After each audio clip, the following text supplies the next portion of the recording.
I have here with me the Buzstopboy. I call him the mouthpiece of Buzstopboys. Am I right? Yeah. That's what I address you personally, because he's the one that does the education and everything. And they are part of the project that is ongoing here at Chorkor. And as Chorkor Youth TV platform, we have the honor to speak to him. Bro, yes, sir. What's up? Everything nice. People know the voice, but a lot of people don't know the faces. It's good you are showing your face now. How is it going? I saw you people are on board. How is the project going? So far, so good. We have taken it upon ourselves to campaign for God. Exactly. Because this environment doesn't belong to anybody but God. Exactly. So we are campaigners for God and saying that if not for anything at all, we should say thank you to God by keeping his creation intact and not to mess it up. So we did Chorkor. Wow. So there's a lot of stories, a lot of scenes, a lot of things going on, but we believe every revolution starts small. So one day we can get millions of people coming on board for the environment. So that's how every revolution starts. So we're here. How far with the cleanup here in Chorkor? Has there been any challenges? Are there anything that you that caught your eye or something like that? Yeah, there's a lot of challenges, and the big one is that people deliberately go to toilets, put it in buckets, add more water, and then they pour it into the gutters. But if you are watching, don't think you are doing anybody. You are doing yourself. But one day when the air gets so bad that you breathe in, you are the one. and then you get lung cancer. Everybody suffers. So don't think you are doing anybody. That's a big problem. All over Ghana, everybody knows Chorkor to be dirty. Yeah. And it saddens my heart because I know Chorkor is a Ghana land. Yeah. And yes. that is the main reason why I'm a fair tradition and I wore white. Exactly. Clear depiction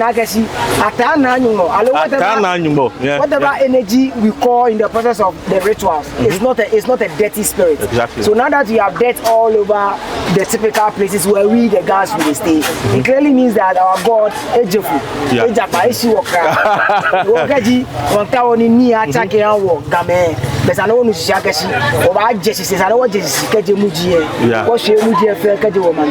that is when we can start calling our ancestors and calling our those positive energies. We can then start to call them back. Chorkor there, not even Chorkor, but anything that has to do with the guns, I am very passionate because I know who the guns were and why they have become what they have become now. And the only way we can get back to that power, that energy, everything that makes us the great guns, the only vehicle that can take us back to that energy is to be clean. Before coming, I don't know if this is your first time or being in Chorkor or something like that. I've been to Chorkor a couple of times. But what's your impression about Chorkor? Let me ask.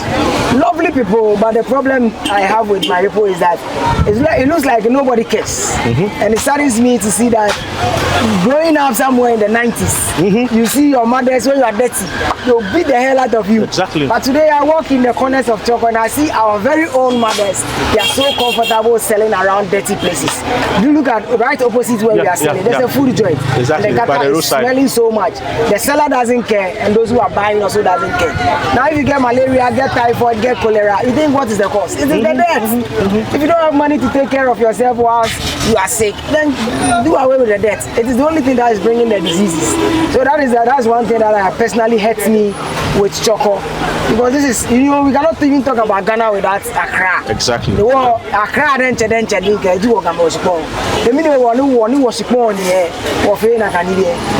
as we speak, go to the shore. You go and meet one garment. That's where we go to toilet. So if you are messing up your own environment as a Gan, how then do you tell another person who is a visitor in Accra not to mess the environment? So we the Gans must be the change. Then we can go hard on those who are destroying our land, because this is our land.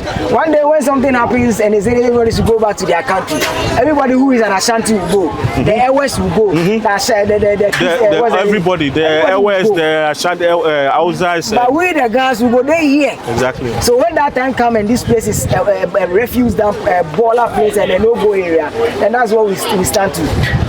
For saying this, I spoke to someone, an elderly person who is a Ghana, lives in Ghana in the whatever years, olden days, traveled to USA, is back. He told me personally, yes, I wasn't born by then, he told me that Accra used to be nice, Accra used to be a neat place, so we started having visitors and people coming. So according to him, because we were many and there wasn't any control, that leads to the deaths. And then now, because talking of Chorkor, we don't only have Gans, we have majority of people who are not Gans settle here, speak Gan, then tend to Gan. So probably that too could be one of the, because as you said, the Gans are clean, the Ulomo wear white. You get it? So Gans, for me, I know from where I'm coming in my house, we are very neat. My sister, she's watching, she knows. You can't come to a room and just move things or do that. So probably, I think making this awareness, we can speak to everybody to help keep up the environment. But before I let you go, what message do you have for people living in Chorkor and then Ghana as a whole? Before my message, I want to buttress the elderly man who said, because there's a lot of people in Accra. Now, I beg to differ because there's a lot more people in China than there are in Accra. But China is neat. So it's not about the number of people. It's about anywhere. the mindset. It's not just about the mindset, it's about those who own the garland. Are they ready to put their feet down and say, this is my home, and no matter how many people are coming here, I'm not going to allow you to mess up. Besides Buzstopboys, for example, people are coming in from diverse angles, but you cannot change what I seek to achieve. Exactly. Because you don't know what the dream I had and why I'm on this journey. So if you join Buzstopboys today and you want to misbehave, I push you out. So I believe that it's about time that those who own the garland must put their feet down and then make sure the decisions go hard, so that whoever, because I'm not sure you can go to China and say because you are coming from Ghana or coming from a dirty place, you want to go and mess up China. You can't. No, you can't. So if you cannot do same in China, then we can also implement the same. Even when we have Ghanaians traveling to abroad, they comply to the rules and regulations there. So it means that those who are in charge of Chorkor, they are more like, not Chorkor per se, but those who are in charge of the garland, they have relaxed too much for people to mess up.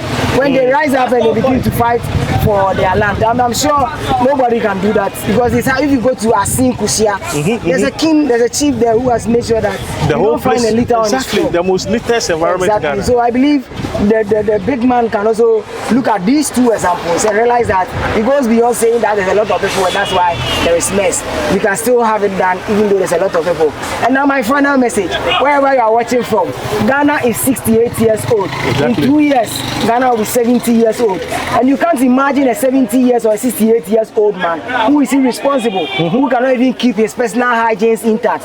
That is a useless old man, right? Yep. So from what we see now, one way or the other, we want to say Ghana is a useless country, but that is not. Maybe we the people have lost so much in terms of awareness. When I say awareness, I mean people say consciousness, but I call it awareness, because if you are aware, field will give you malaria. If you are aware, field will give you typhoid. If you are aware, field will give you all the diseases that will send you to Kolebu Hospital. At the time, meanwhile, you also don't have money to pay the doctors. Exactly. Then why don't you be an advocate? Make sure that you commit yourself into, even exposing people. A youth in Chorkor can take it upon him or herself to start recording people who are messing up in the environment. I was telling them right now. Yeah, take good use of social media. Show them on the internet. Nobody can do you foco. Don't be afraid.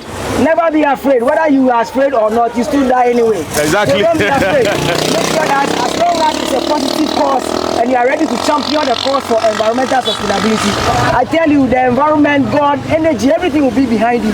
Because remember that, as we talk, if you go put just one maize in the environment, after some 3-4 months, it will give you plenty corn. That is how honest and that is how just the environment is. So if you are ready to go on a journey to take care of the environment, forget nobody is bigger than the environment, and the environment will fight for you.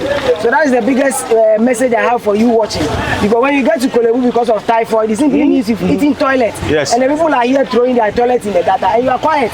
You will die from cholera, and when you go to heaven too, I'm sure God will say, you live here, you useless creature. Because you could have fought it, but you kept quiet, and because you think you are scared. Don't be scared. There is nothing to be afraid of as far as life is concerned. My grandfather didn't do what I'm doing, but he's dead. Yes. So meaning that whether you are scared or not, you still die anyway. So fight a cause that will make sure those who come after us will have a place to stay. That is my message. Thank you so much, Buzstopboys. I call you the mouthpiece of Buzstopboys. We really appreciate you. We've seen a lot of things you've been doing, and I want to commend you. I love it so much because my heart is on projects like this, keeping Ghana clean.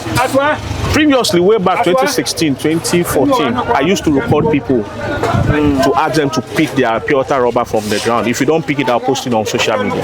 I have been doing this, and so when I saw you guys doing it, I was so happy. I have those videos on my main YouTube channel called Niayi. So I'm an advocate for cleanliness and then all these kind of things you are doing. So I love it, and thank you so much. Thank you. And God bless you.